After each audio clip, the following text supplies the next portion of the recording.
Hello guys, today we'll see how it's reset service oil for Nissan X Trail T31.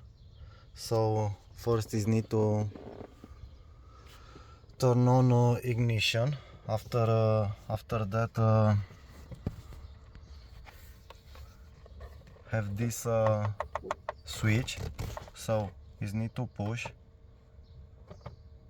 until settings appear, and after that turn right, and now turn right on maintenance, push,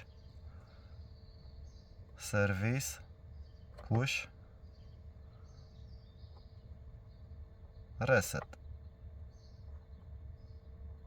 Okay, you see now have a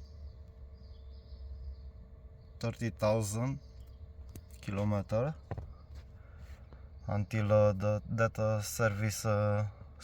service light appear. Now back, turn back and exit. That's all. Thanks.